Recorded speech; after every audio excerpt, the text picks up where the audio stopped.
she's not there. Afternoon, members. Mam Khubata, right?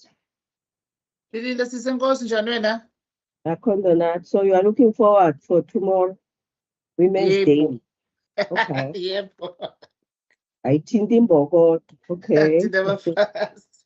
Okay. Thank you. You let me know when to start. Eh?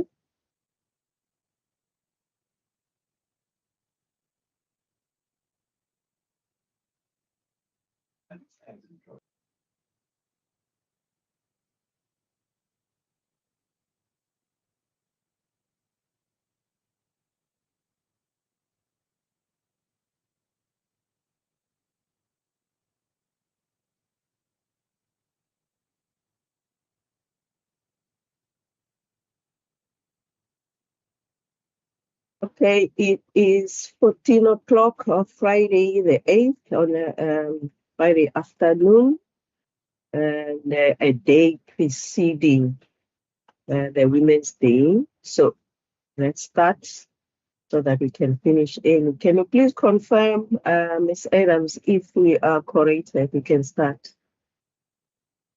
Yes, Chair, we are correct and we are live in recording. Okay. Thank you very much. Welcome to this meeting, which is the briefing by the Minister of Mobility, the department on its 2025-2026 annual performance plan, and also in their quarterly performance report for the third quarter of the 2024-2025 financial year. And then after that, we as members, we will, there's a hand. Hi there, Chair. Sorry, I've just logged in now. I'm not sure if you've done introductions yet, but I started a challenge logging in. No problem. We haven't started as yet. We're about to do the introductions. So before we do the introductions, we have got 2 hours instead of the 3 hours in terms of looking at this meeting. So the first hour we will dedicate it to the APP 25-26, where we can give the department about 30 minutes, and then the last 30 minutes for the members to engage the department. And then with the last one, we will do the third quarter report of 24-25, which is the third quarter is the September to December report, and then we do the engagement with the department, and then the last 10 minutes of that hour, it becomes the members meeting. Thank you very much, members. I'm Noma French Mbombo, the chair of the session, and the principles and also the rules related to the virtual meetings apply. Similar to those, if there are any public members of the public, they need to be reminded that this is not a public hearing, but it is an open meeting where they could be able to hear us, but it's for the committee to do the engagements. Thank you very much. With me, who's assisting, is the procedural officer, Ms. Zahida Adams. Over to you, members, to introduce yourself. Thank you. Hi, Chair. It's Dave Bryant, member of the committee. Hi, Chair. It's Noko Masipa, member of the committee. Thank you. Good afternoon. Hi, Chair. My name is Pensin Ngansu, and good afternoon also to the officials and the MEC. Thank you. Good afternoon, Chair. Good afternoon, colleagues. Noel Constable, member of the committee. Good afternoon, everyone. Brett Heron, member of the committee. Good afternoon, everyone. Peter Johnson, member of the committee.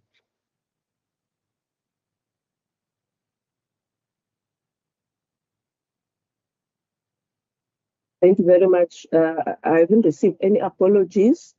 Now, welcome the department. Welcome Minister, the HOD or acting HOD, the HOD. God, welcome HOD in a new meeting. Due to time, we won't be able to introduce everyone who's here, but whoever will be speaking between yourself, Minister, and the HOD, you can be able to let us know who will be speaking. Over to you, Minister. Thank you. Good morning, Chair. Good morning, honorable members, and good afternoon to the HOD. We don't have an acting one, Chair. Thank you very much for that. She's a week now in office, and I would like to introduce her. Her name is Hamida Fakira Dutuit, and it's her second official meeting now. She had her first one this morning. Now she's meeting the Standing Committee on Mobility. And also, Chair, just to concur with you, due to time, whoever is going to be speaking will have that opportunity to introduce themselves. And I will just want for us to have more time engaging on the presentations. And I would just say thanks very much once more for inviting us. And yeah, thank you very much, Chair. Thank you. So it is indeed your first meeting, although the first one was, for the HOD, although the other one was about the scoper. So welcome to the committee, Ms. Hamida Fakira.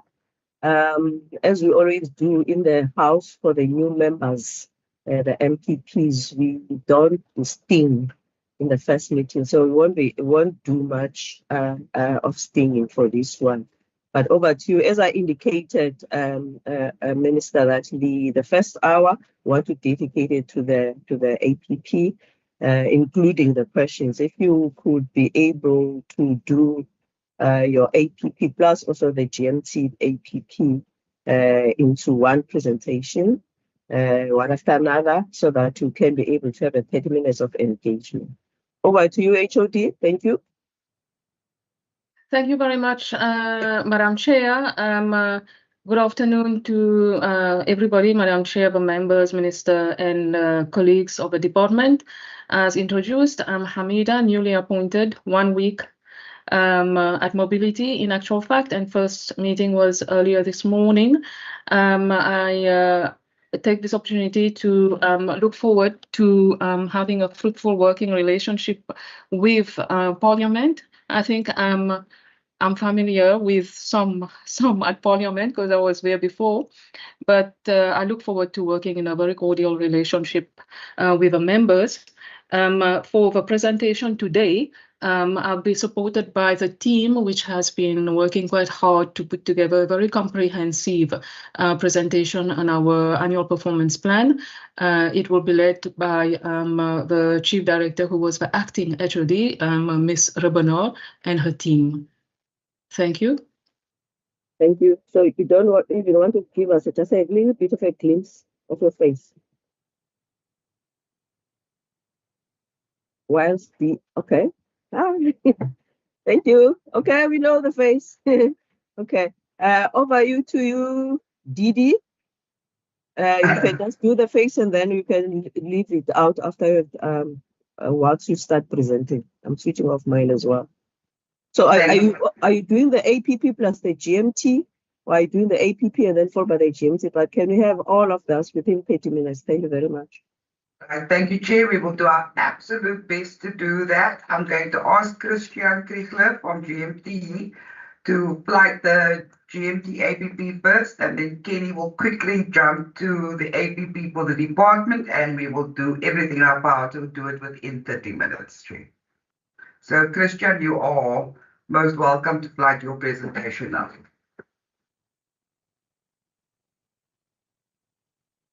Thank you, Ms. Rebenor, to you, Chair. I'm just going to share my screen quickly.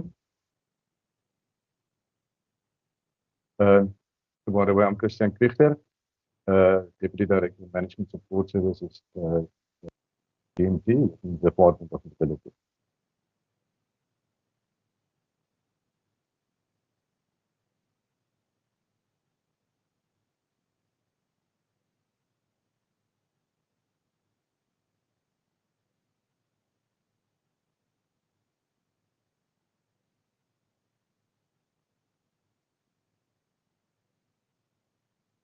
Just to check, Madam Chair, can everybody see my screen? Yeah, it's a GMT. That is GMT. Yeah.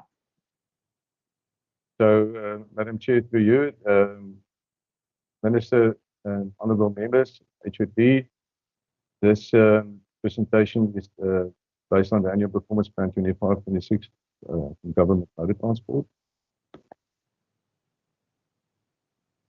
So with respect, with regards to the contents, we're going to cover 3 main areas. Okay, can I pause you? I see a hand, Member Ngansu.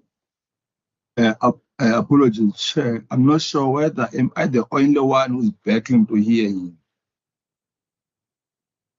I think she sounds like he is in the hall. Probably maybe if you could move towards the mic, please. I think they are all in the office. Can you move a little bit? I do hear him, but it is far. Just a sound check, Madam Chair. Can you hear me now? We can hear you, Perfect. but yeah, thank you. Okay, just to recollect again, the 3 areas that we're going to cover today in this presentation covers our mandate, our strategic focus, and measuring our performance. I'm not going into detail in this slide now. It will be presented later in the slide deck. With regards to our purpose and strategic content, this year marks a major milestone for government motor transport as we are beginning our first year of our new 2025-2030 strategic plan. This plan is built on national and provincial imperatives aligned with the National Development Plan and the Medium-Term Development Plan. GMT is also positioned to contribute to driving inclusive economic growth, addressing poverty, and strengthening the public service. From a performance perspective, we are proud to report that GMT has maintained an unqualified with no findings audit outcome for the 13th consecutive year. And this obviously reflects our sound financial management, compliance, and operational discipline. Even amid global economic challenges, we have sustained a high level of service to our client institutions. From a strategic shift perspective, we're looking at to our strategy, which will incorporate future-facing elements like the introducing of new energy vehicles, the use of artificial intelligence, and predictive analytics. We are also investing in smarter systems, more sustainable fleets, and other innovations, for example, drone mobility. And these shifts will help us remain agile and responsive in a rapid evolving transport environment. From a transformation perspective, GMT remains, transformation remains at the heart of our agenda. Our focus is on inclusive citizen-centric service delivery and building strong partnerships across government, the private sector, and our academic partners as well. So GMT ultimately is not just about moving vehicles, it's about enabling service delivery, access to opportunity, and improve the lives of people across the Western Cape.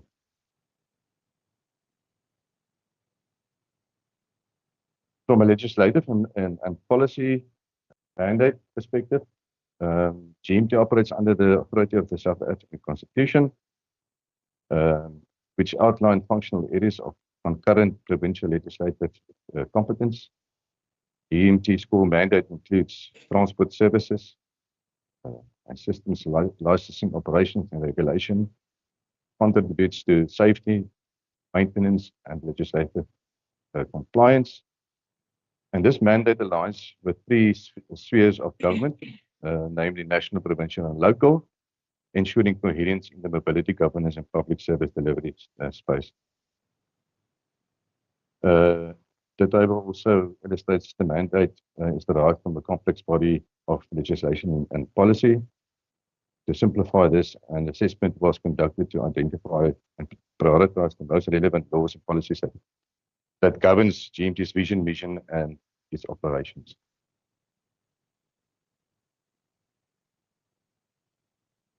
From a multi-level governance framework perspective, GMT operations is aligned with global and local frameworks to ensure the relevance and strategic coherence. The diagram shows the Sustainable Development Goals and the African Union aspirations, which GMT aligns with, especially in the mobility and sustainability and inclusive development space.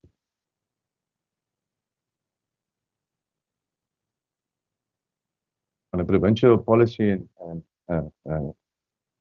from a provincial policy and strategic plan perspective, GMT contributes to 4 key portfolios from the provincial strategic plan, which includes growth for jobs, health and caring societies, safety, and innovation. From an integrated impact, from all the integrated impact areas also includes the youth empowerment via transport access, social cohesion and well-being, environmental sustainability through low emission fleets, spatial transformation, supporting equitable development. The diagram also illustrates how GMT supports provincial goals, for example, the connected communities and resource resilience.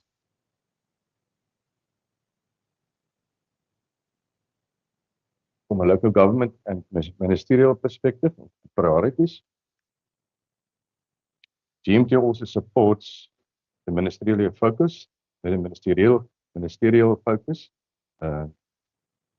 and from a Western Cape Mobility Department point of view, we aim to achieve its vision through 8 focus areas, each containing multiple initiatives. The department has already made substantial progress and built a strong foundation to increase future delivery. GMT, with regards to its support to the department, primarily support its clients, institutes, mobility services, systems, technology focus areas, and support to the citizen.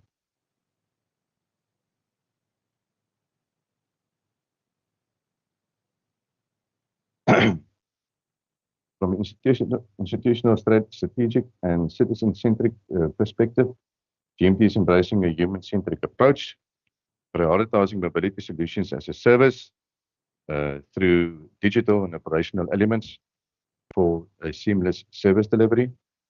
GMT also explores strategic adjacencies like data platforms and mobility education, as well as championing citizen dignity and accessibility in all transport offerings.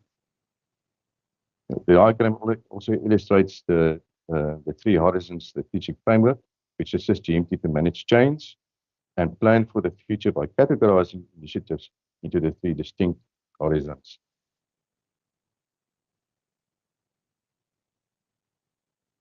Our strategic focus regarding our vision, and our impact statement. GMT's vision is to lead with innovative mobility that improves quality of life. It's our mission to deliver citizen-centric and connected transport solutions with a high public value. From an impact perspective,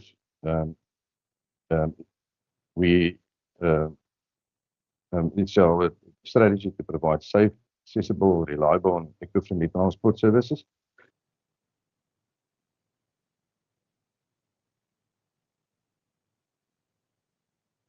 Our strategic focus also include the core values of actually the department. The core values of GMT embodies the core values of the Western Cape government, which is caring, integrity, accountability, responsiveness, competence, and innovation. These values are the foundation for trust and ethical service delivery, which supports the reinforcing of GMT's internal culture.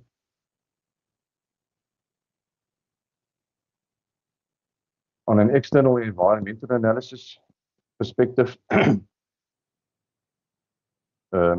is very clear that the sustainability requirements are rising, requiring GMT to adopt low-emission fleets and sustainable operations.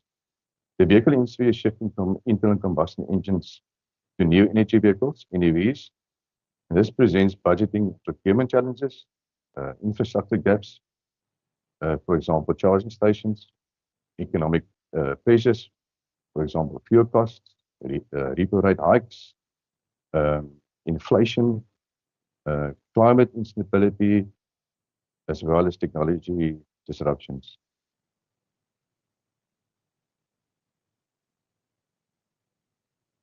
From an internal and stakeholder analysis perspective, the GMT stakeholders are across the 3 government spheres. For example, national, provincial, and local government, as well as our citizens who are the end users of mobility, as well as our academic partners, research partners.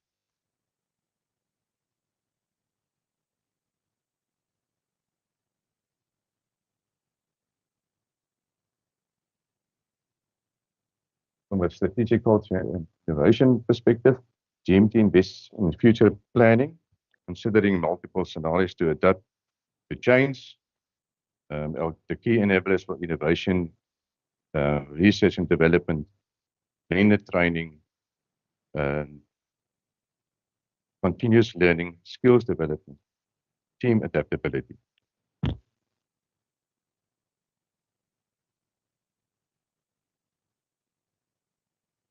GMT is also investing in mobility thought leadership and applied science to create value in a Western Cape government.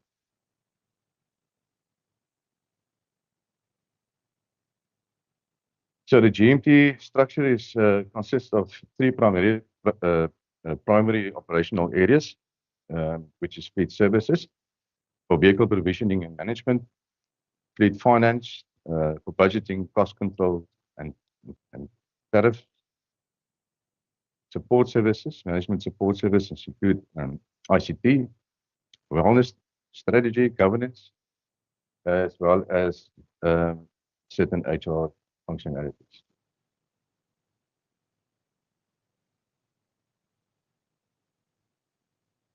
Our output indicators and targets, measuring our performance. Each program, which was depicted in the previous slide, is monitored via quarterly and annual targets. Our indicators include number of new vehicles delivered, service, turnaround times, cost efficiency, benchmarks versus market related efficiencies, satisfaction scores from government departments, which include surveys, performance data, which includes operational decisions, resource planning, which is aligned with the broader Western capability strategy.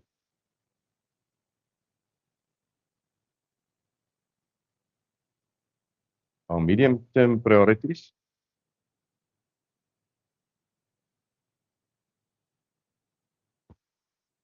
includes the Green Fleet Expansion Initiative, which is based on ongoing rollout of new energy vehicles. Our drone strategy, so we are investigating drone use for operations, for example, traffic monitoring, artificial intelligence integration, using predictive analytics and AI to optimize fleet and mobility systems. From a cost containment perspective, obviously the balancing budgets while scaling mobility solutions as a service. The diagram also illustrates the vehicle life cycle with a newly introduced supporting technology platform, which is shown in the diagram.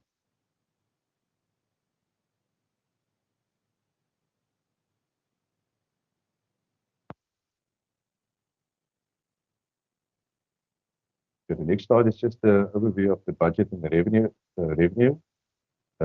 GMT's funding includes the client leasing fees,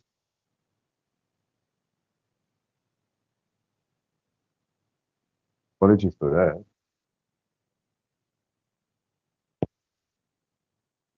that. The GMT's funding includes client leasing fees, service charges, and the government allocations. The expenditure covers staffing, fleet operations, capital investments, for example, the new energy vehicle investment, ground platforms, and digital tools.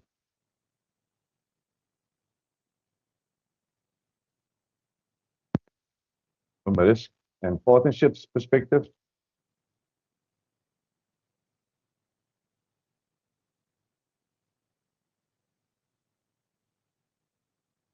The key risks for GMT is aligned with the overall departmental risks.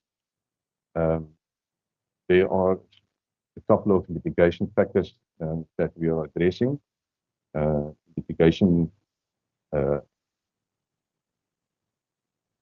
planned mitigation factors would be to address the risk to strong partnership, aligning with government policies, and adopting flexible adaptive planning to ensure that resilient service delivery. We also plan to, on public partnership, enable shared investment in transport infrastructure, expanding the service capacity, and drive innovation through collaboration with private sector stakeholders.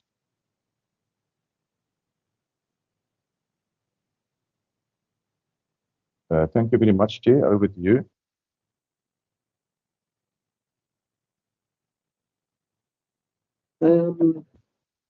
Thank you very much, sir. I think the next one will be that was the GMT. So can we get who's going to present next? Chair, I assume it's the quarterly Q3 reporting. So, Chair, we're going to do the department's APP now. Thanks, Christian. And yes. Then we'll, yeah. Yes. Yeah. Thank you. Okay. Can I go? Chair, good afternoon, members. I'm Kenneth Boyson. I am the Director for Strategic Management. So I'll take us through the presentation, Chair. The second slide is basically outlining our contents page, but it's also the structure of the APP. So, secondly, what is important is that this presentation emanates from the letter you've issued to us on 14th of July. This APP that we have represents actually the first year of implementation of our strategic plan 2030. The department has got a number of key constitutionally mandated services, which is concurrently delivered jointly with the National Department, including public transport, vehicle licensing, road safety regulation, and then exclusively we are responsible for provincial traffic services, Chair. We have outlined the complex environment that we need to respond to. Importantly, it's a complex institutional landscape with multiple authorities having mandates in public transport. There are many factors impacting on what we need to respond to, including the increased population growth and urbanization, increased congestion, and the need to embed and bring in technology as we respond to the needs we need to respond to.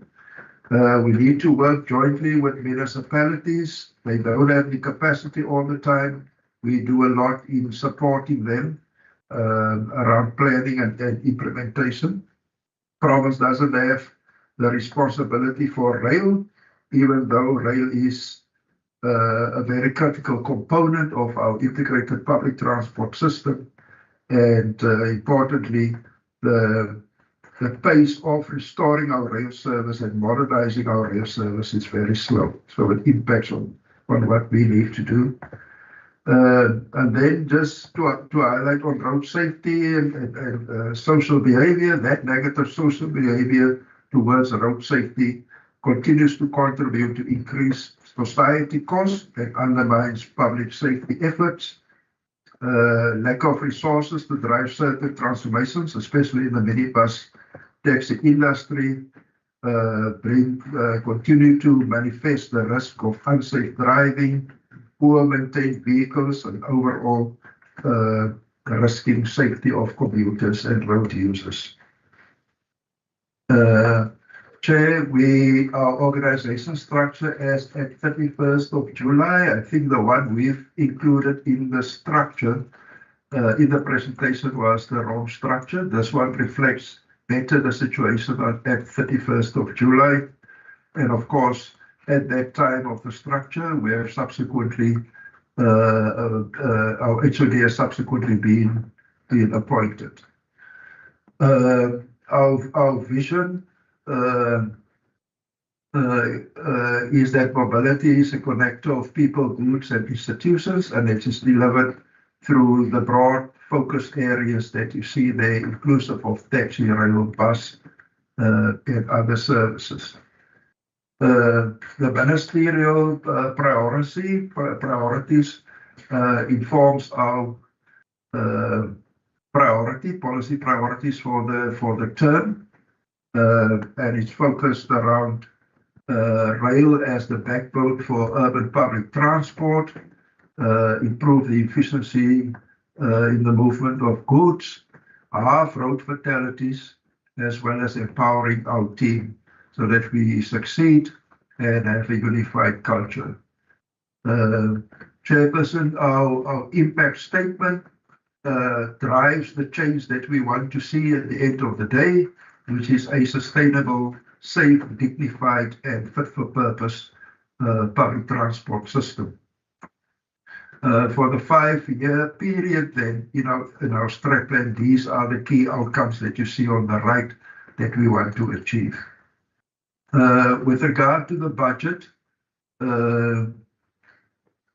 this is our budget program structure, which aligns the budget to the organizational and delivery system of the department.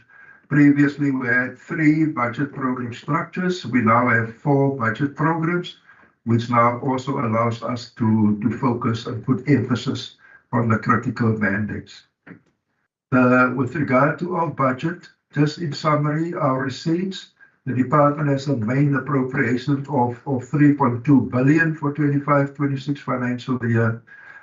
Included in that main appropriation is approximately 1.3 billion as a public transport operations grant, which we call abbreviated as PTOP, which is received from National Transport, as well as a 2.08 million as a expanded public works program integrated grant, and these grants comprise about 40% of the total receipts for 24-25. I won't touch a lot on this. Some of the pertinent issues were then raised earlier. Importantly, the department is responsible for determining motor vehicle license tariffs as well as the collection thereof. And the fees collected is utilized primarily for infrastructure in the province. Our own receipts amount to 4.7 million, and it includes inter alia escorting of services and geo trading for local authorities. I'll skip the slide. On program 1 specifically, to note, in 25-26, the program has decreased by 5.41% compared to the estimates for 24-25, or the revised estimates for 24-25, and is mainly due to the reprioritization within goods and services. Program 2, we've touched on the PTOP. The important point to note is that there's no budget being allocated for Shiloh Smart initiative in 25-26 financial year, despite its strategic significance and its inclusion as a planned output for program 2. Of course, we will do a representation during the adjustment budget period for Shiloh Smart. Okay, program 3 has seen an increase by 5.44% compared to the previous revised estimate for 24-25 to deal with the increasing demand from the public for registration and licensing of motor vehicles, associations, operators, and drivers. With regard to program 4, in 25-26, the program has increased by 10.22% compared to the revised estimate for 24-25 to deal with increasing operational demands for the law enforcement workforce. It's important to know that this is to provide for the 119 cadets that we need to permanently employ. The posts were already created and that they will be filled on level 6. And consequently, we needed to provide more resources to support the increased workforce. Then the APP outlines the what they call the performance information per program, as well as the outputs for the financial year. And we've highlighted the critical ones here. The department for Program 1. Program 1 is responsible for oversight of the entity GMT. It's important for planning, ensuring that for the finance function and so on. So the department is acutely aware of the important role it plays in the economy and will continue to ensure that payments to suppliers are made within 30 days of receipt of the invoice. And then, of course, the program assists with planning, supporting municipalities for developing their integrated transport plans. This table that you will see for each program just sets out the targets we wish to achieve, the annual targets for 25-26, and how it's broken down into the quarters on the right. Program 2, transport operations, is where the operation deliveries happen. Critical outputs here is the continuation of the innovation around the integrated transport hub, which supports our approach to leverage technology to improve transport in the Western Cape and to create safer communities. With regard to the important priority of freight, we will continue to lead our efforts to enhance the efficiency, cost effectiveness, and reliability of the freight network, of course, by working with a number of key stakeholders. Program 2 continue. Golden Arrow bus services is supported here. The monitoring of that is supported here. The Go George program is supported through Program 2, as well as the efforts and the work and the collaboration with PRASA around rail restoration. Further,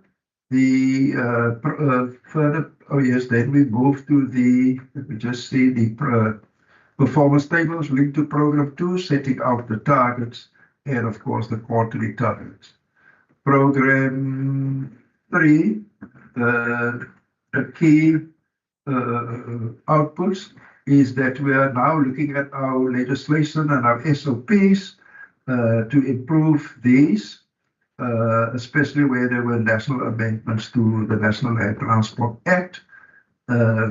Also, we are working with the industry, the minibus taxi industry, to support them in providing a reliable application process for operating licenses and so on. And we are having the hearings that allows them for the authorization of the services they apply for. Our registrar continue to focus on enhancing the industry and adherence to the minimum standard constitution. The registrar intends to register drivers during this phase to start the process for that through consultation. Also, we are strengthening our compliance inspections over certain institutions that are important. The vehicle testing centers, driver license testing centers, registering authorities in Program 3. These are the targets and the quarterly targets relating to Program 3. Then Program 4, of course, this is where the traffic and the road safety is housed. And key outputs here is the intensification of our driver of our law enforcement, with the focus on drunken driving interventions and reducing the number of road fatalities and improving road safety. Also on the right, the road safety education and awareness is a critical prevention strategy to combat road safety fatalities and injuries, with a specific focus on pedestrians. We've also initiated the Road Safety Ambassador Program, EPWP program, to provide opportunity for the most vulnerable communities to take ownership of road safety in the respective areas, but also to support the efforts for job creation. The targets are outlined, very extensive, and yes, key risks, Chairperson. We just summarized the key risks per the outcomes that we have. A key risk to improve, to better identify transport system is, of course, the lack or the failure of sufficient integration and coordination across planning authorities, and particularly with spatial land use planning, modal and sectoral integration, and it negatively impacts on the viability of the mobility system. We have developed our mitigation strategies, and key there is the Provincial Transport Framework, which is now Cabinet approved, and which was aligned with the Provincial Spatial Development Framework. For freight, lack of coordination with all other spheres and other important parties can lead to insufficient freight delivery. We've now developed our freight strategy and implementation plan, and we are progressing in that regard. Regulating the system, destructive competition and overtrading on roads is a major cause of violence in public transport. And with the planning authorities, we are mitigating to have ongoing rationalization and inform industry on planning processes. Road safety, there's a general lack of a road safety culture in society, and we are pulling all players together to improve law enforcement operations, education, and all these critical interventions supported by technology, and ensuring at municipal at all levels there's buy-in to the programs. Then there are two cross-cutting risks to the department's achievements. Our post structures, our organization structure, the design of our post and so on, and the limited resources that we have. So we are busy with ODI now. ODI has started to look at a review of our structure, and hopefully that will produce the critical capacity we need. Importantly, our financial resources are inadequate to fund all the initiatives we are planning to do. We continue to advocate for resourcing and the proper budget, and we started to explore alternative funding sources. Then just on a very high level, our vacancy rate stands currently on 32%. This is a picture depicted, but it does not include traffic at this point in time. It's still very concerning. And then on the senior management level and management level, it's 21% vacancy rate for senior and middle management. I think that is the end, Chairperson. Thank you very much. Thank you very much for the presentation. Members, we are going to take questions, but we will do just hold on resolutions. We'll do it at the end when there's a presentation for the third quarter. But let's take questions now for the APP. After that, the department will present the third quarter. Any questions? Let's see.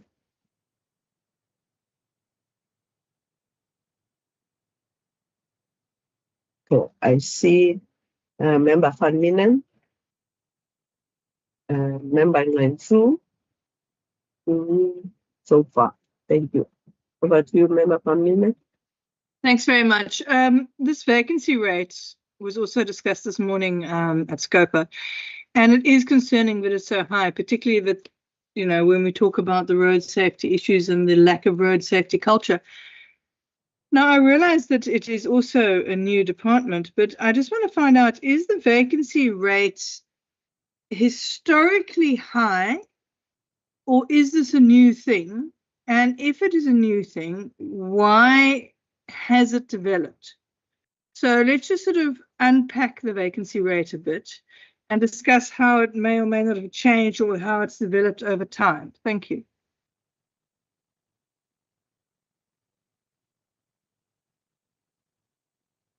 Thank you very much, Chair Professor Mbom. And once again, let me welcome the report or presentation from the department that's led by the MEC, Isaac Sile. Let me just once again build on a point made by the latter speaker on the question of vacancy rate. As I indicated in the earlier session, and I'm fully aware that these are two different committees. But what is the rationale behind the under-reporting, with the lack of a better word, in this committee, because that question was fairly lifted high, when we were presenting what they termed as contextual analysis. And here, just by the way, this for me is a concern. It is a concern also because this matter was also raised last year. I don't buy the story that is a new department. It is named a new department when there are problems, and when there are good reports from the Auditor General. It has been receiving clean audits for the past 2 or so years, and that for me is quite problematic and is inconsistent. Once again, I think for records, one is deeply interested to understand the department's roadmap towards the filling of these vacant positions. And linked to that is the question of ensuring that they take us through on their equity targets. And I'm also curious as to why in this committee, the department is not talking about what they reported at the SCOPA meeting of what they term is the organizational redesign, and that it is currently under construction, and they're not told about it here. So, is there commitment to address this chronic crisis of high vacancy rate and at a senior level?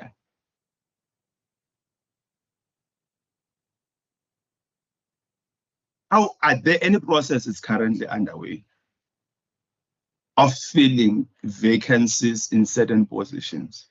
If there are such processes, when are they planning to fill those vacancies?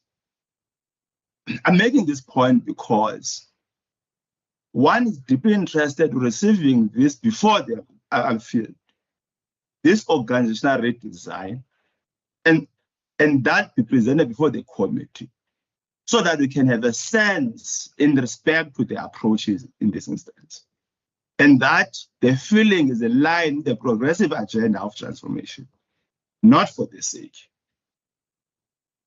Now, that's the first point. The second point relates to the program 1 about the Provincial Land Transport Framework. And I want to link it with the ITP of all municipalities. That while these are important, but we're not advised about the timeframes. Well, this is quite important, so that these processes are not endless.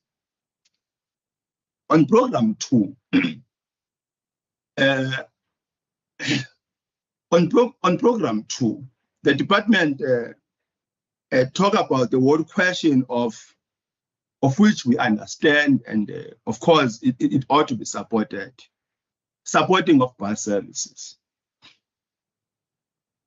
And how much of the 1.2 billion allocated to the public transport operation grant will be spent on gaps, Gordon Arrow?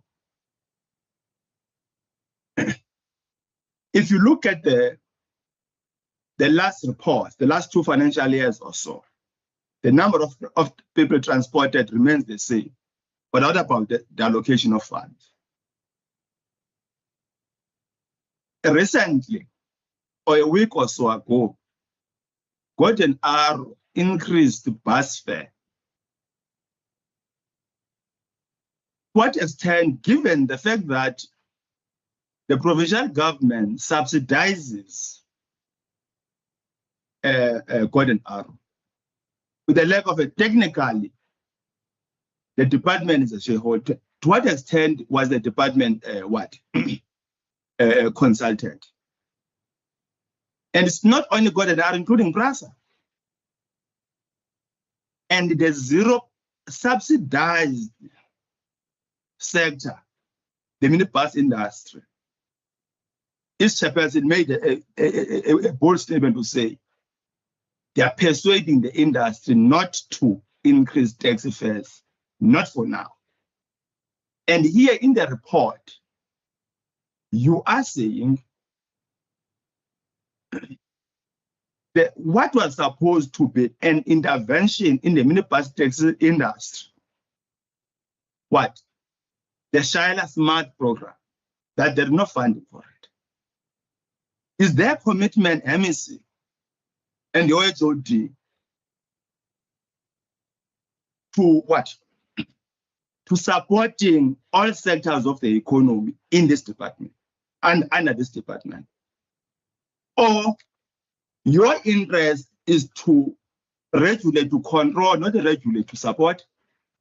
One is deep interested to understand that, Chair. Also, one is also interested on what they not talk about update on the safety plans in the bus sector and the mitigations thereof. Now, I think I've already spoken about this issue of minibus taxi industry, and it appears that there is no commitment to fund it. But it's there that somewhere, when they write this, that you sought to support it, yet there is no budget. What kind of support are you talking about? I think we ought to be clear in respect to this. One other issue relates to the provincial regulatory entity, PRE. To what extent does it help in improving the licensing process? If indeed it is helping, what is the vehicle pass rate in this process? How many taxis in the period under review have failed to uplift their permits as a result? So that these systems ought to be used not to control, but to support. The question of, when I look at the previous APPs, there was a talk about introduction of Wi-Fi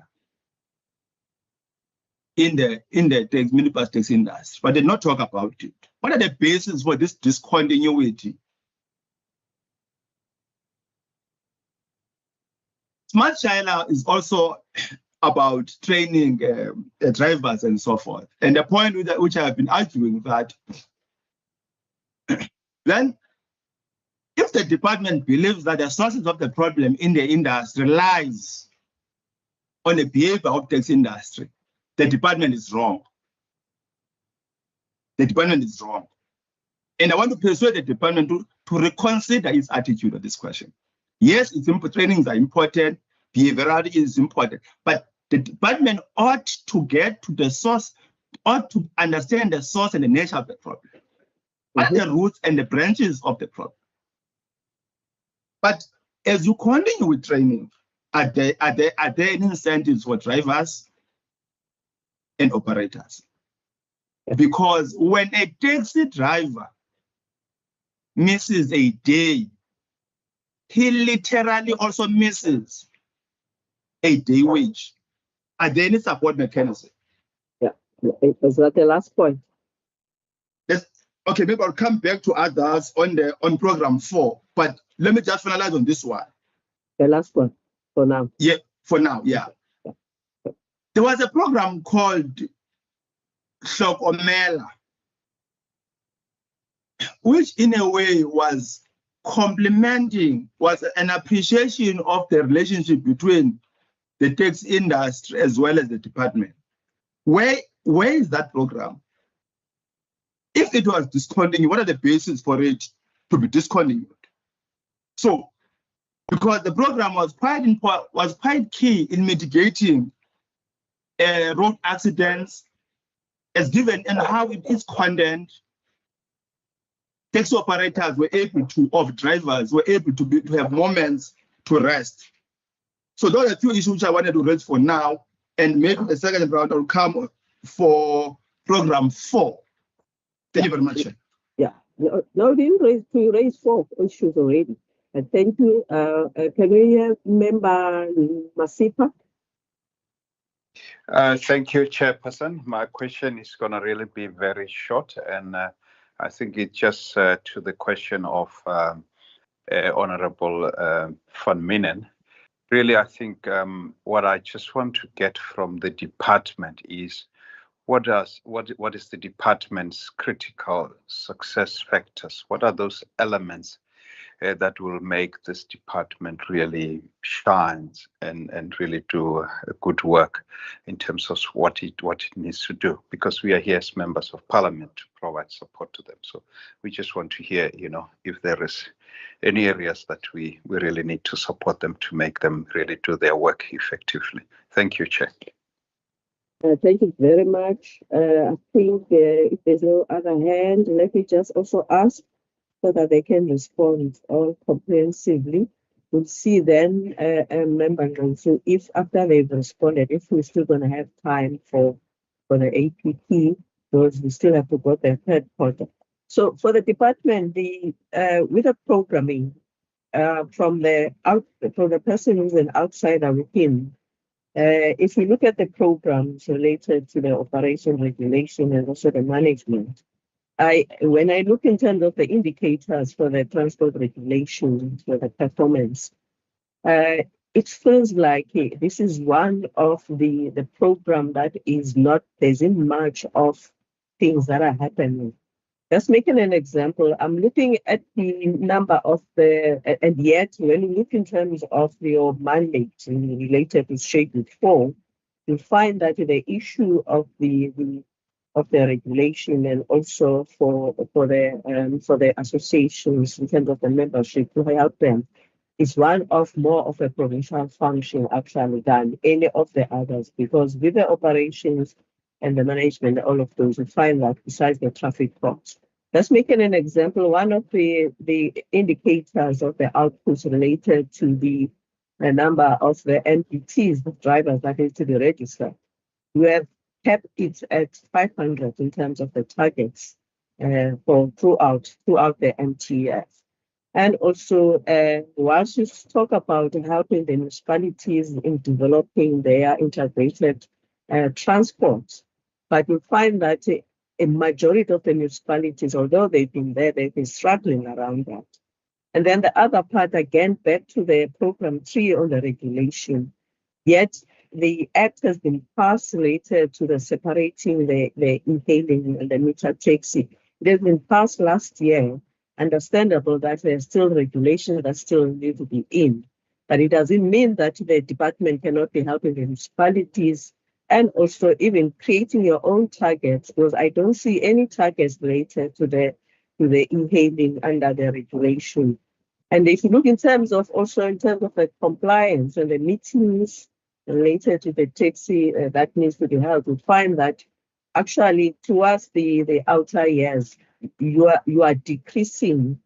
And also, although you didn't put up the baseline from the previous, understandably, because you still take yourself as the new department, but definitely a baseline. So what I'm suggesting is that whilst we find that there's a progress, especially the GMT, in the GMT space with all of these, the AI, which is exciting, being a massive transportative purpose, and also moving from the electric vehicle strategy to the energy and hydrogen and all the drones and all of those. But for me, it feels like with a program on the regulation, which is the associations and the taxi and the helping the municipality. So that's why I will always having so many vehicles that will be impounded, not only the e-hailing, but also even within the meter taxis, because it feels like there's not much help. For example, my prosecution is George. You find that it's only now for the first time that they are busy with their integrated transports. And yet you find that there are very few. Actually, if they are not 3, there are 5 only of the e-hailing services that are regulated. Yes, it's the responsibility of the municipality. They have to do their role, but they have to work it together with the provinces, which is part of your mandate as according to the program tree. So thank you very much. Over to you. I'm not sure it's going to be Didi or who's going to respond. Thank you very much. Chair, thank you very much. Before Deirdre and the colleagues respond, I think it's important that I record this issue of the relationship or perceptions about us and the industry, specifically when a member would use the word of control or perception about the industry. We've been clear that we don't favor any mode of transport. And we are clear that currently the majority of people in our province are transported by the minibus taxi industry. That's a fact. It's not me that says that. It's data that is saying that. I think hence, from the side of National, we've been engaging with the minister where the minister is saying, there are issues in the minibus taxi industry. And if one has to look at the fiscus, of a national fiscus, there won't be any grant coming to subsidize the minibus taxi industry. That's why from the side of MUNMEG, we've undertaken a process where we are saying all the grants that are currently there, we need to reassess those grants so that to see whether we are getting value for money, because we understand the importance of a particular mode being subsidized and the other one not being subsidized. Of course, there are many issues that one would raise when it comes to the minibus taxi industry. But for a person to say that we want to control, I think that's something that I would want to, without shadow of doubt, say that is not true. We are working with the minibus taxi industry. We are finding solutions. And of course, it's work in progress because we are committed to helping them self-correct. We are committed to transforming the industry. We are committed to making sure that they are able to do the work that they are doing, which is actually to transport our people safer, faster and efficiently. And I think that's the commitment. As much as we have not gotten funding at this particular venture for funding for Shaila Smart, there are elements of Shaila Smart that we are already implementing. We are actually giving support of mentoring to the minibus taxi industry. We are training them to become business people. We are also investing a lot of energy, in terms of conflict resolutions. And those are the kind of issues that we are currently doing. Why we are looking for funding? We are not folding our arms. We are helping the industry. And we need to really be clear. There is no tension between the department and the minibus taxi industry. We are committed to working with them up until we are able to find the solutions that we want to find. I just wanted to record that one. Colleagues, secondly, to the honorable members, I appreciate the concern in terms of the vacancy rate. And we all understand when I came to the department, I lost a CFO. He went to retirement. People retire, and there's nothing that you can do. And secondly, someone that was a chief director for GMT was poached by the city of Cape Town, where he got more money. And those are the things that happens in every environment where people work. People go to greener pastures, and we cannot hold, you cannot hold them. But for those that want to come, of course, there are processes, and unfortunately, processes to appoint does not happen over a day. It takes time. And I think it's important that what I said in the previous meeting, that the department must be able to give a report that says how many vacancies, how many people have left the organization, and how many people were we able to appoint, so that people can have an understanding and a clear picture also in terms of that. Now, in terms of the PLTF, the Provincial Land Transport Framework, that one was presented to the committee, and the committee made a submission where they asked us to go on public participation. And we adhered to what the committee requested, and we went out on public participation. And it was approved by cabinet. It was sent to the minister, so that the national minister can give concurrence in terms of that. So we are clear on that. Of course, there will be an implementation plan, and as soon as we have it, definitely we are going to come to the standing committee and present how we are going to implement what we envisage in terms of the PLTF to the committee. And Chair, and also I think, Chair, what is important, the process. I always at times feel the process of when people need to issue operating licenses at times is misunderstood. And one sphere would blame province, and then the vice versa. And then they would say it's our responsibility. And I think with Yedre, when someone from PRI must just try to also explain the process of where it starts and where it ultimately goes, where you are issued with an operating license. I think that one is very much important. And in terms of capacity, in terms of integrated transport plans, we've recognized that we help, but the manner in how we are helping in terms of the ITPs does not add value to the work of mobility in our province. Because what happens now, you go to a municipality, you'll get someone to prepare this integrated transport plan, and then the person would leave, and that plan is not updated, and then it stays there under the shelf, and then it gathers a lot of dust.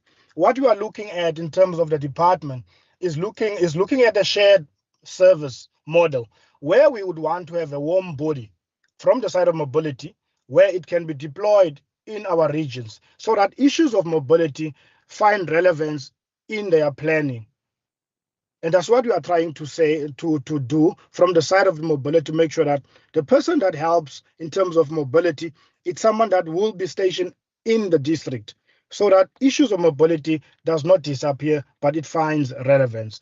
Chair, I think I needed to just respond to some of those issues, and I think I will give to Deirdre, and the colleagues can answer all the questions. Thank you very much, Chair. Yeah, thank you very much. Thank you, Minister. Thank you, Chairperson, through you.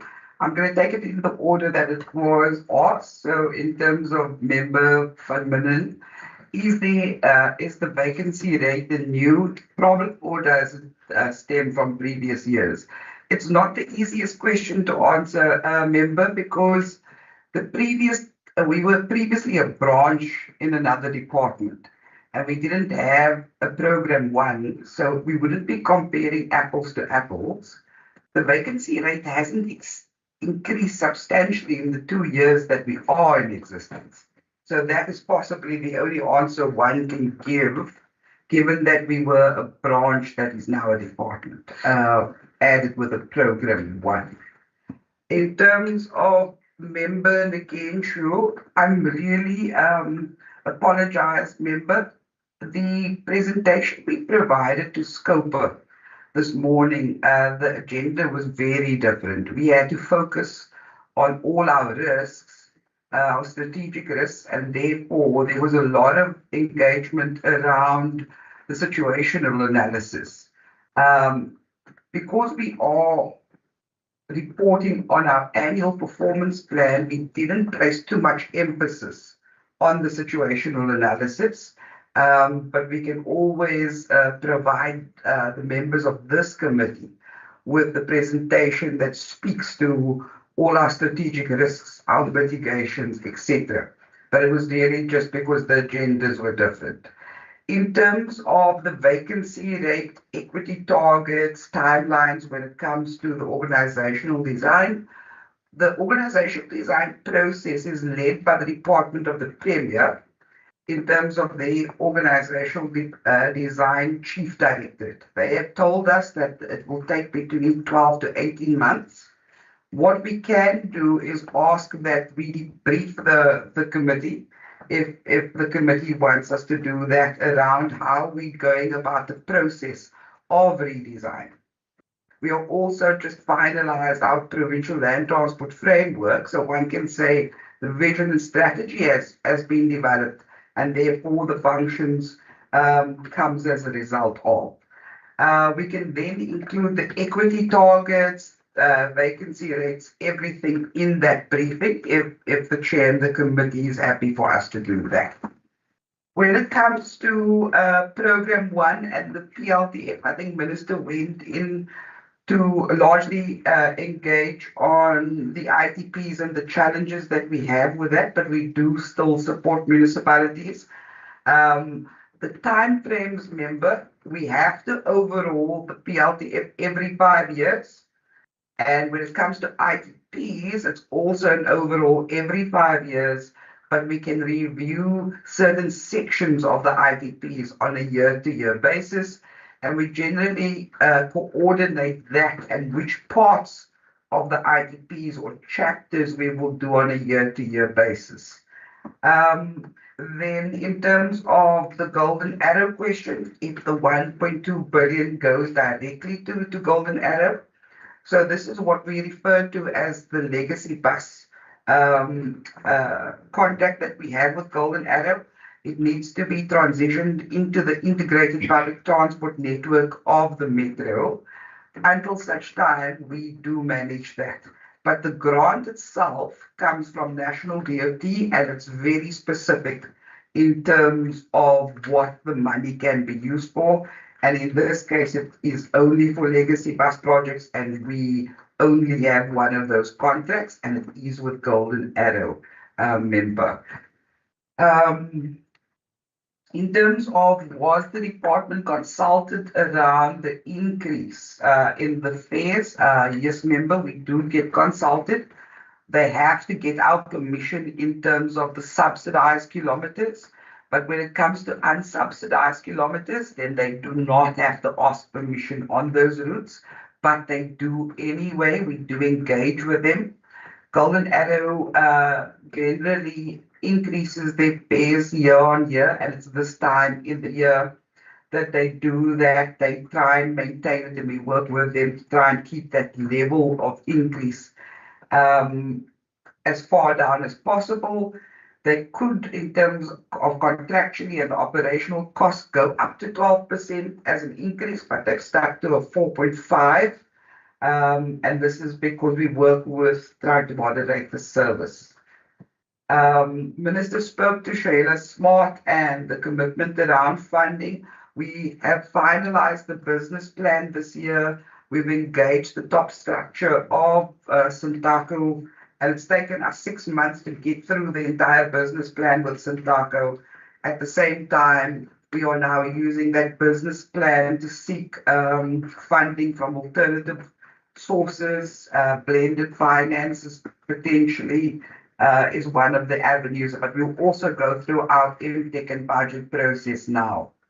And then when we speak to the OLs, operating license process, and the pass rates with vehicle inspections, it is my understanding that all these vehicles that go through the process has been approved. They do get a list if there's any minor defects, member, and we can give stats around that if necessary.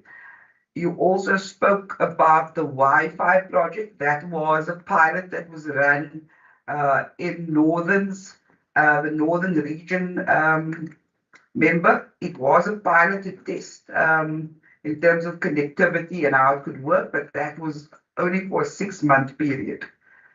Then in terms of Shopamela, yes, that was a program that was run in previous years. I think it was before COVID. We have been speaking to the industry around the peak periods and how we can partner once again just to change the behavior and the culture when it comes to road behavior. So we will be engaging on that. Then the chairperson spoke to the targets in terms of program 3 and the 500 in terms of driver registration. I just need to highlight to the chair that we have lots more. This is a percentage of the drivers if one compares it to legal operators. However, this is the first time we're ever going to be registering drivers. There's no law that compels it at the moment. So we thought we'd keep it at the conservative level, member, and to test the process as we go along. Then you also mentioned about George's ITP and making sure that correct information around the meter taxi and other sectors are contained in the ITPs. George is one of the municipalities that we actually do assist in terms of updating the ITPs from a demand and supply perspective. I will have to look at the kind of applications or the numbers of applications we've received for meter taxi, but again, that is something that we can provide to the committee. And then member Masipa said, appreciated the vast mandate and the vacancy rates and how the committee can support. I think I speak on behalf of the HOD as well as the minister when I say we really do welcome that, and we will take it up. So thank you, Chair. Thank you very much. Members, if there are any other questions, let's see it after they've done the presentation on the third quarter. Over to you, third quarter 2024-2025, which is the September to December last year. So all combined with the GMT as well. Again, thank you. Thank you, Chair. GMT will go first.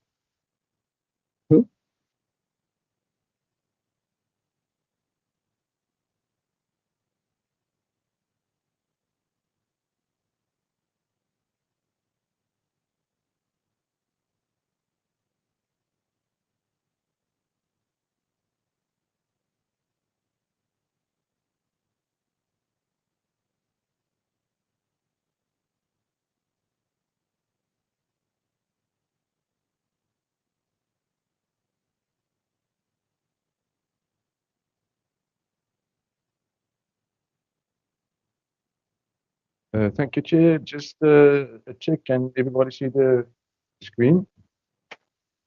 Yes, thank you.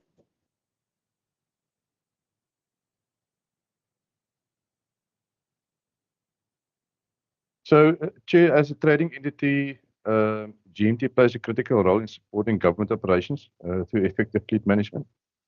So the presentation will provide insights into our performance on one key operational area,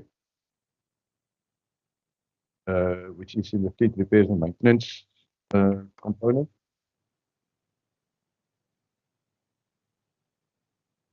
So this slide is just an overview of how performance is measured.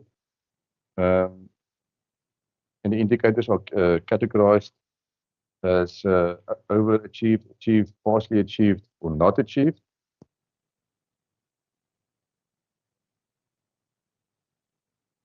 So the key indicator that we are covering today for quarter 3 is the number of vehicle inspections carried out,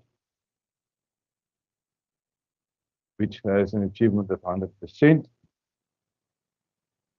And if we go to the notes, we will see that the quarter Fee target was 975, and the actual delivery for Q3 was 1356.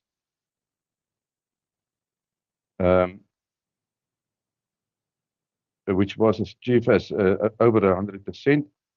The quarterly indicator significantly exceeded the target, reaching actually 139% of the planned figure. This was largely due to the successful rollout of the GMP vehicle inspection mobile application, which streamlined the process and the increased throughput.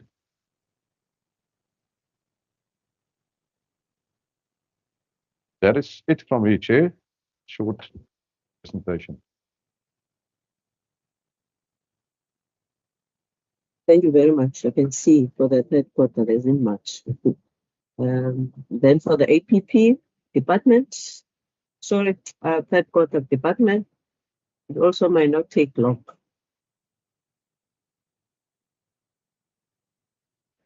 Good morning, Chairperson. My name is Mzopolo Panchwa, and I'll be representing the department's quarter 3 performance information.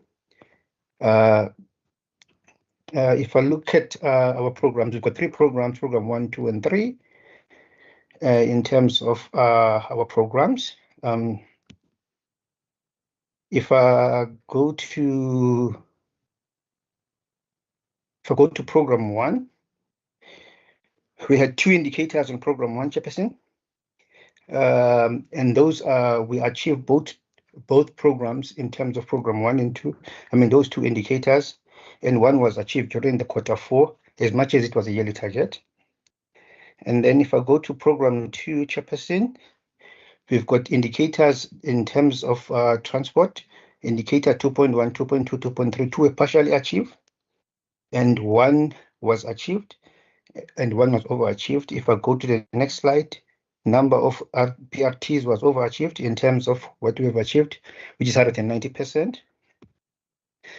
And then if I go to program 3, Chairperson, we had 10 indicators. The 6 were achieved, and 4 were overachieved. In terms of the compliance, we've got 100% in quarter 3, and then for indicators 3.3, all of them were overachieved. 3.3, 3.3.2, 3.3.1, 3.3.4, these were overachieved in quarter 3. And then the last one was in indicators, number of pedestrians, which is 3.3.5, 3.3.6. 2 were overachieved and 2 were achieved. I think, Chairperson, that's it. In terms of the last 2 indicators, percentage of students, number of traffic management evaluations, it was 2 in program 3, where it's 200% achieved. The other one was achieved, Chairperson, during the 4th quarter, but because it's a yearly target, we didn't report on that one, which is 98.2%. Thank you, Chairperson. Thank you very much. Members, are there any questions or inputs on the quarter 3? Or if probably you still want to say something about the APP?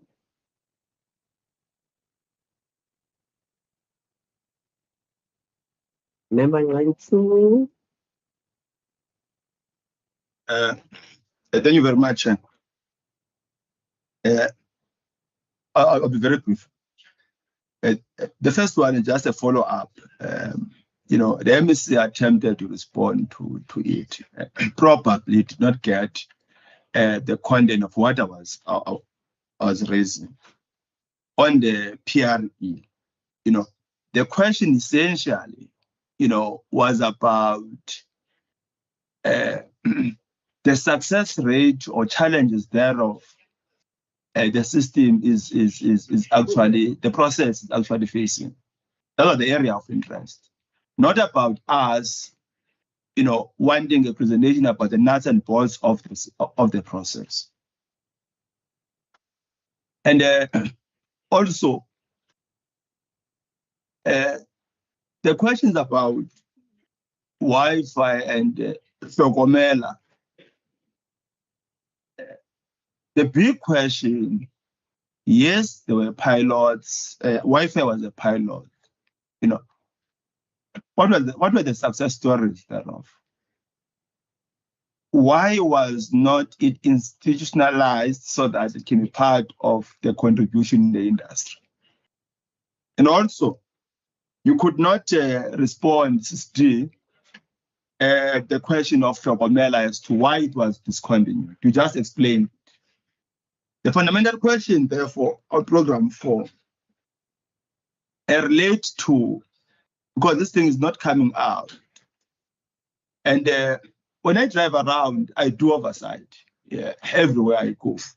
You know, how is the level of cooperation between the South African police services and traffic? And what are the plans to heighten this? Because this is quite important. The second point related to what was once termed as 24/7 service. Does this still exist? The 24/7 services. If no, what are the basis for the discontinuities?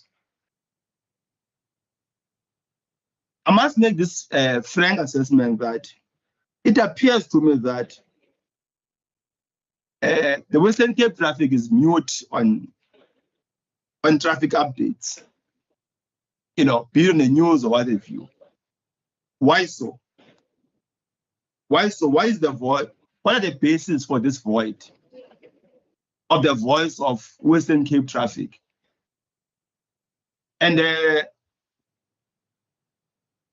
no, I could not get the firm commitment or statement in respect to the question of addressing traffic congestion beyond moving towards rail for the trucks in this instance.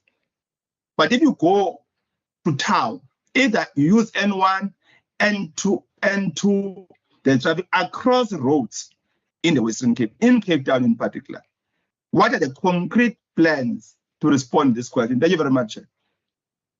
Thank you very much. Before I ask the department to respond, I also just wanted to add what I was trying to highlight about the regulation was that once you would have added an indicator, which is the registered drivers, which is not necessarily a requirement, but you have shown an initiative. I saw you started with a 500, which is good. But the point I've got, I see your hand, Member Constable.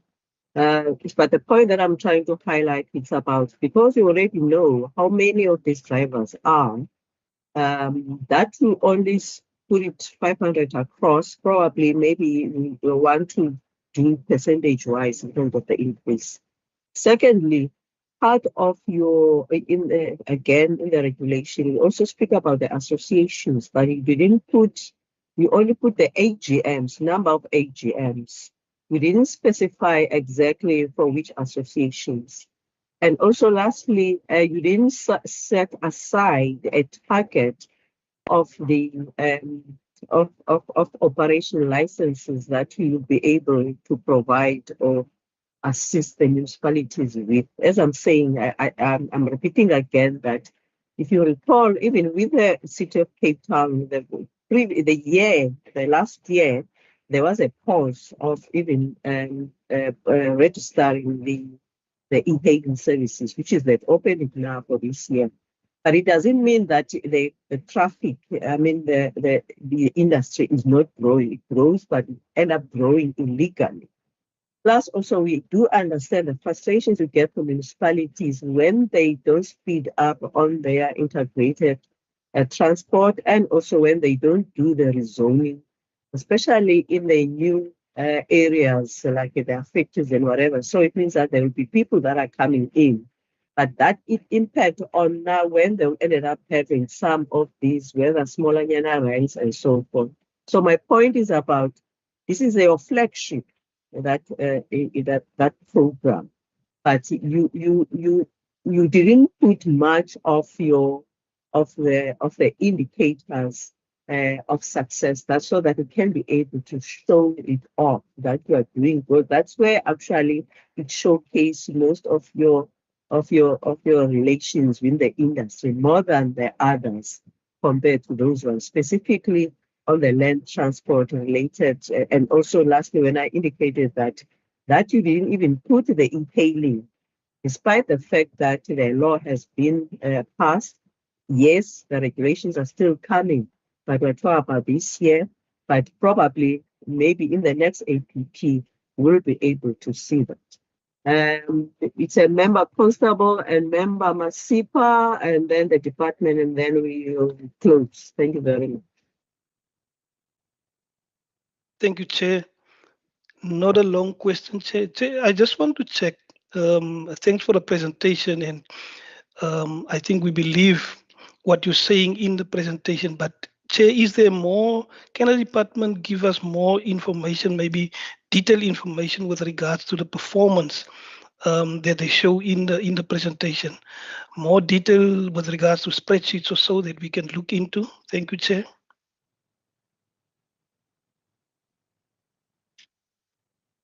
Thanks. Thank you, Chair.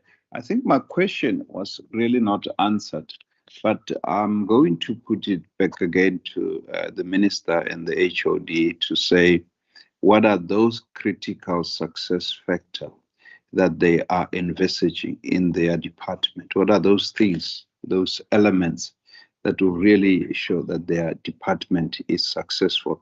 And I think it's crucial that once we start answering this question, I think it's going to make also our job much easier as members of parliament in terms of our oversight of the department.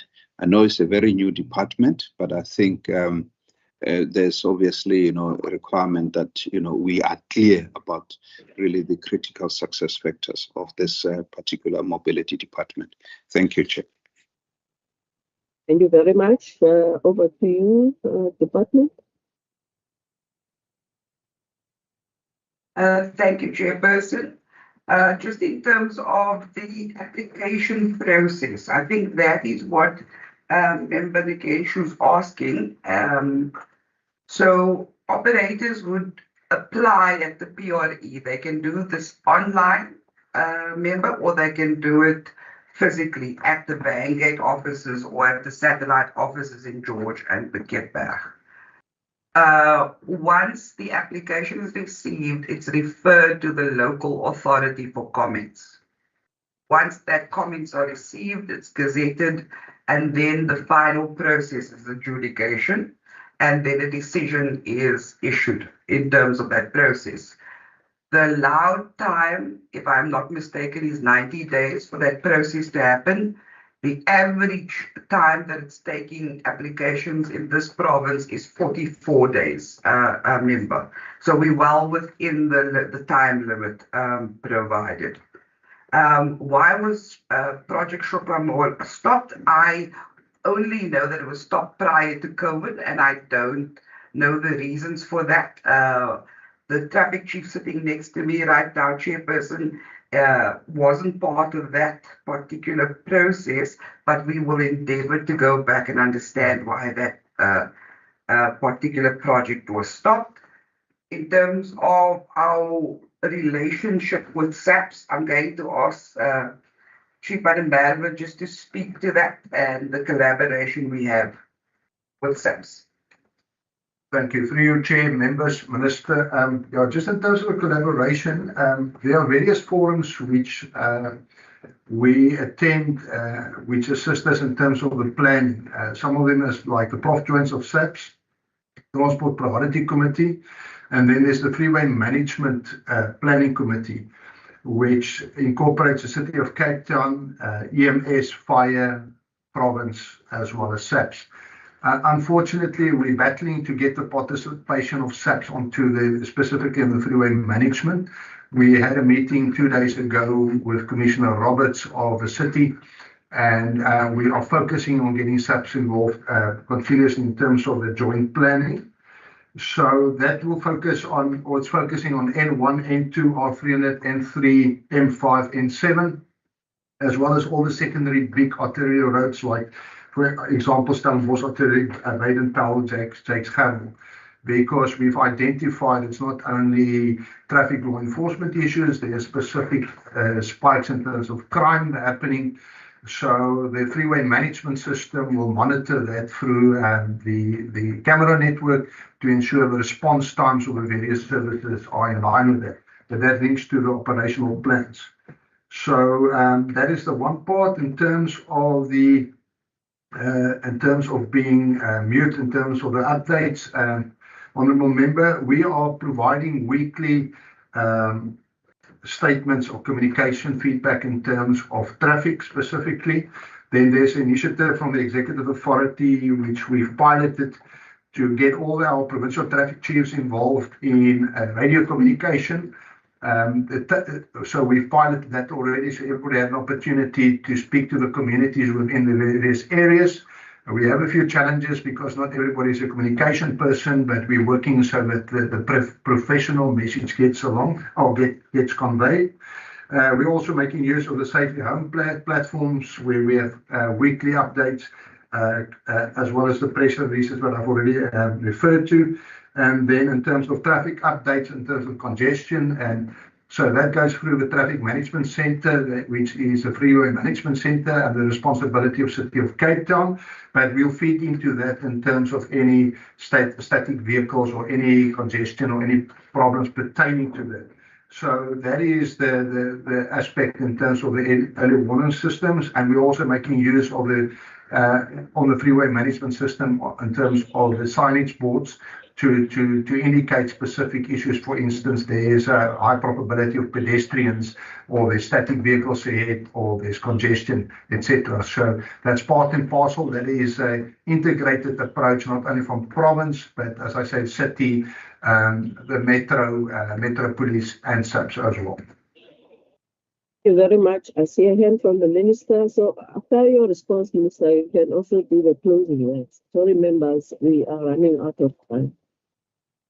No, Chair, thank you very much. It's basically my closing remarks. And I just want to respond to the question as closing remarks. The successes of mobility and what we will continue to do is that, you know, as much as one would say they don't buy the fact that we are a department that is 2 years old, one would appreciate the effort that has been done and what has been made from the official, you know, without having an HOD, without having a CFO, and with all vacancy rates that we have, that we're able, you know, to attain and to get a clean audit, which is something great and which we want to appreciate. And that is one of the successes. And secondly, one of the successes that we want to continue, you know, so that we don't regress, is the decline. You know, we have seen a decline in terms of our fatalities, which was 15.4. That is one of the successes that we would want to continue having.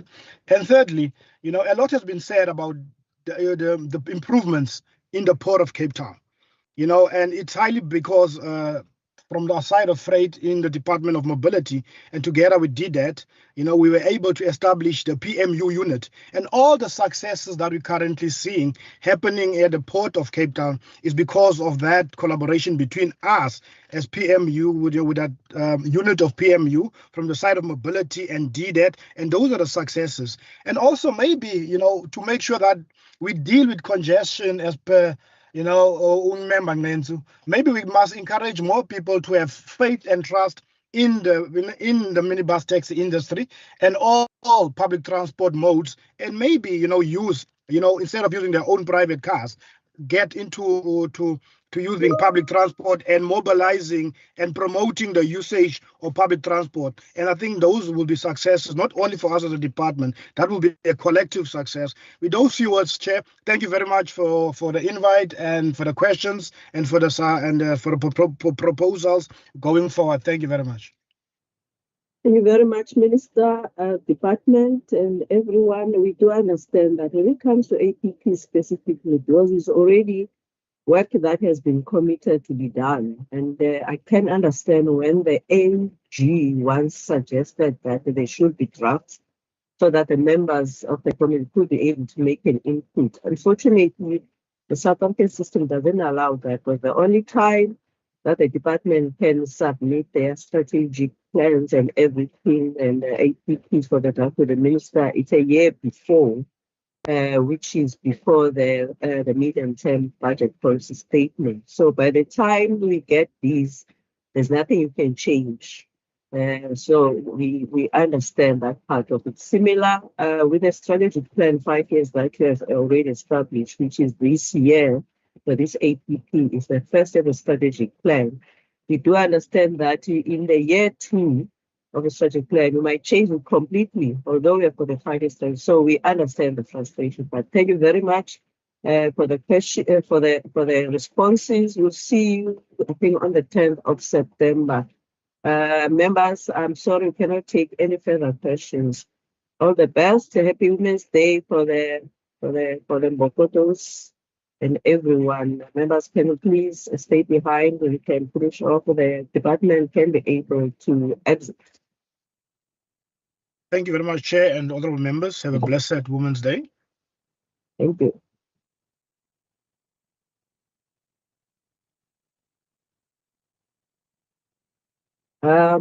Members, now the time is to opportunity to make resolutions, recommendations, and if there are any other information, further information that you request from the department, can you see some hands?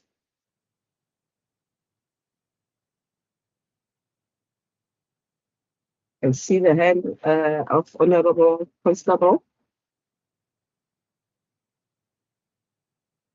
Chair, thank you. I know it's Friday and I know you're in a hurry, but my question was not answered.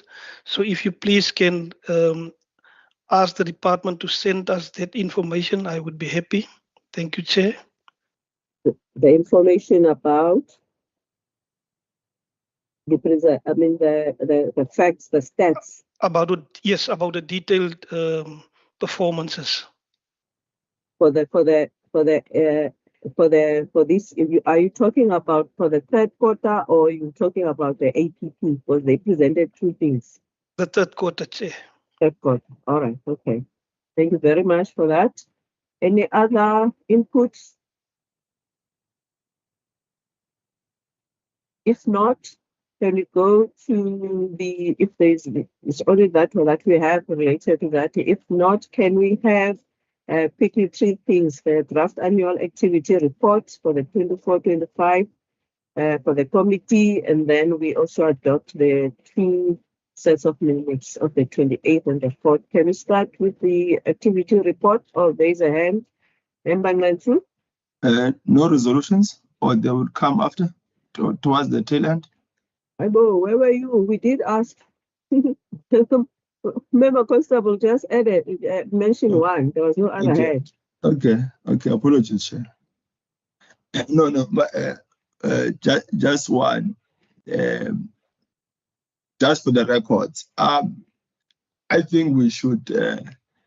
The department should present its organizational redesign before the committee, as well as the roadmap towards the filling of vacancies in the department, because for me that is quite problematic, and we should all be concerned about that rate of vacancies, and if you go and read the report, and having brainstormed, looked at other provinces, here is quite problematic. So the highest in the country. Thanks. Thank you. I've got that. What I heard, probably maybe we should also ask you, also in conjunction with the Chair of the Premier. What I heard was that the organogram plus also the whole of this, it was the human resource is within the office of the Premier. So they've been to and fro in terms of the delays of their submission. That's what I hear.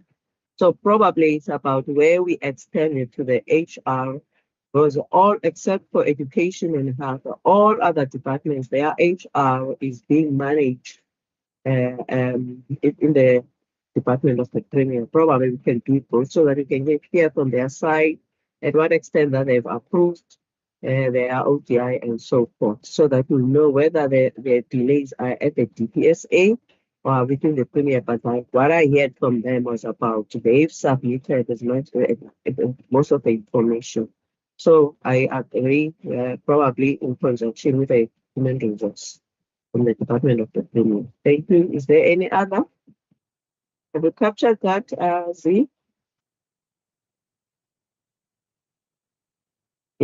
Yeah, yes, Chair, all captured. Okay, all right. Is there no other resolutions? Can we now see the activities? We ask someone for the proposal and the settlement. Let's see the activities.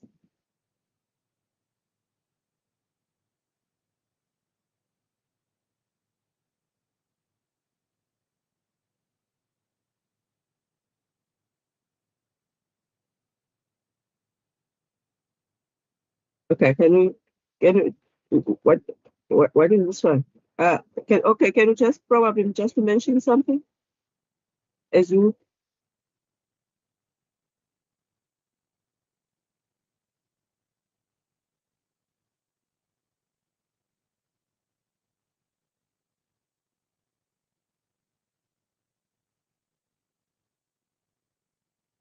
okay, members, you will have read these were sent prior. Is there any input or any information you want to add? I propose, Chair, that we adopt the report. Thank you. Thank you very much, Member Masipa. Seconder. Member Johnson, thank you very much.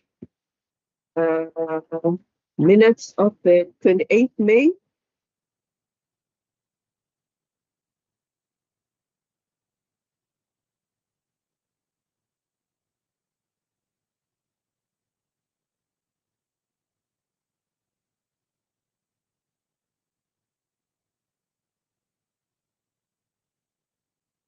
These are the minutes with 8th May proposal.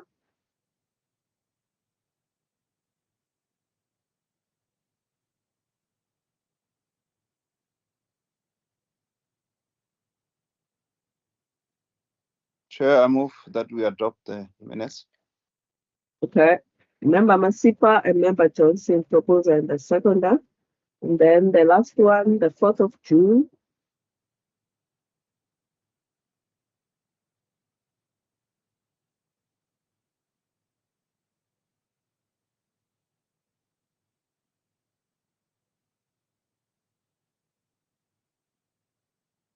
Proposer and the seconder.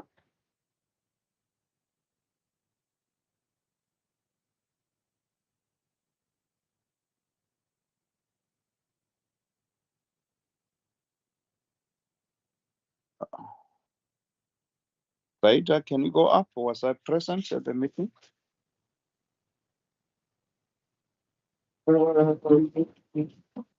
Yes. I move for the adoption, Chair.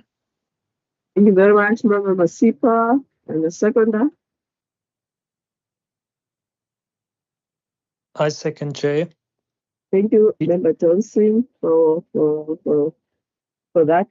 Members, we're done with the meeting. The next meeting will be so far on the 10th of September. That is related to the bus, to the gaps, but we'll get the details there. Thank you very much for being here on a Friday afternoon, prior a day before the Women's Day. Thank you very much. All the best. Take care. Is there anything left? Thank you, Chairperson. Ms. Adams, nothing else. Fine. Thank you, Chair. Nothing else, Chair. Good. Bye. Thank you, Chair. Women's Month. Thank you. Bye-bye. Thank you. Bye.